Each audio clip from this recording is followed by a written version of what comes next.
La mort de Gaby Renaud, cette mère de 2 enfants âgés de 43 ans qui aurait été assassinée par son conjoint, un multirécidiviste qui s'appelle Jonathan Blanchet, ça n'a laissé personne indifférent la semaine dernière. Et depuis, le débat est lancé. On réfléchit aux mesures qui pourraient être mises en œuvre pour mieux protéger les femmes qui sont victimes de violences conjugales. Il y en a certains qui parlent d'un registre de multirécidivistes, d'autres qui évoquent la loi de Claire. Alors, pour en discuter, on a invité Louise Riendeau. Elle est co-responsable des dossiers politiques au regroupement des maisons pour femmes victimes de violences. Bonjour. Bonjour, Mme Boucher. Alors, on confond souvent, et moi la première, l'idée d'un registre et la loi de Claire. Alors, premièrement, faites-nous la différence entre les deux. Bien, écoutez, nous, on a assez peu étudié la question des registres, mais ce que j'en comprends, c'est que ça donnerait aux policiers ou peut-être au système de justice des pouvoirs de surveillance accrus. Alors que la loi de Claire, c'est une loi qui permet d'informer les victimes du fait qu'elles peuvent être avec un partenaire qui est à risque pour leur sécurité. Souvent, on parle du droit de demander pour les victimes cette information-là et du droit de savoir. Dans ces cas-là, c'est les policiers qui peuvent informer une victime qu'ils savent en danger. Mais il faut qu'ils la connaissent, cette victime, les policiers, pour l'en informer.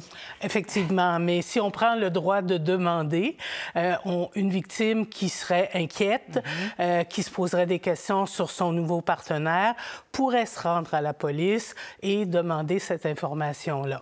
Parce que cette loi de Claire dont on parle, c'est inspiré d'une loi qui a été mise en œuvre en Angleterre. Là. Effectivement, c'est suite à la mort d'une femme qui s'appelait Claire, qui avait un partenaire conjoint, dont ses parents, elle, étaient inquiets. Elle pensait qu'il y avait un casier judiciaire pour des crimes oui, qui avaient... autre chose, oui. Tout autre chose. Et finalement, elle est morte.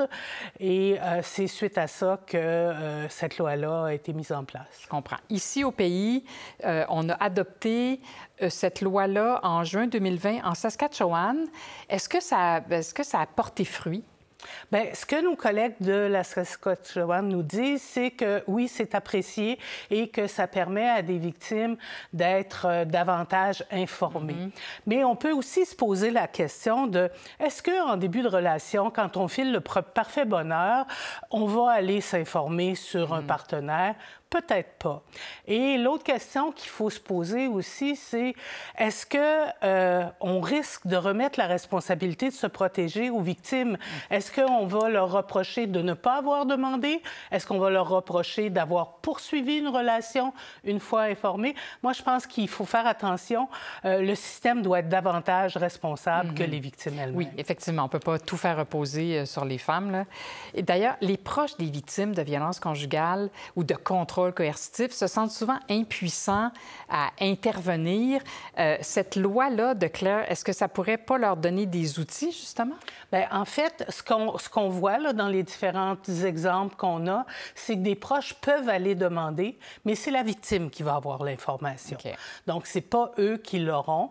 Bon, bien sûr qu'on le voit dans les maisons d'hébergement, quand des victimes apprennent qu'il y a un long casier judiciaire en violence conjugale, que l'ex-conjointe, c'était pas une folle, comme dit souvent le conjoint violent. Parfois, ça fait des prises de conscience et ça les amène à rompre leur relation. Mais moi, je pense que les proches, il faut aussi leur dire, il faut rester présent, il faut être patient. C'est vrai que souvent, on se sent impatient, que souvent, on ne comprend pas la victime, mais l'isolement des victimes, c'est un facteur de risque très important. Oui, c'est souvent le premier stade. Là. Bon, si tantôt on parlait de ce registre des multirécidivistes, il y a un certain nombre d'inquiétudes qui surgissent quant à la confidentialité des renseignements personnels. Ça, est-ce que c'est un aspect qui devrait nous inquiéter? Bien, je pense qu'avec les exemples qu'on a de la loi de Claire, ça a été assez bien balisé. On ne va pas dévoiler tous les antécédents du partenaire. On va plutôt, en général, dire il est à risque faible, à risque modéré ou à risque élevé. Donc, je pense qu'il y a des balises qui ont été mises en place pour respecter le droit à la vie privée des contrevenants eux-mêmes. Bon, on se le disait avant l'entrevue, ça fait assez longtemps que vous êtes dans ce milieu-là et que je couvre ça aussi. Vous, est-ce que vous croyez que la mise en œuvre d'une telle loi, la loi de Claire, ça ferait la différence? Est-ce que ce serait la solution?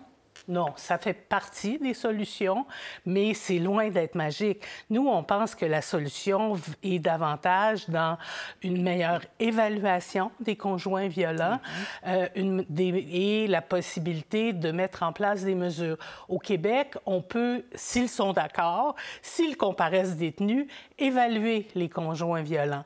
Mais s'ils ne le souhaitent pas, ils ne le sont pas, ou si la police leur donne une promesse de comparaître, une sommation comparaître, ils ne sont jamais évalués.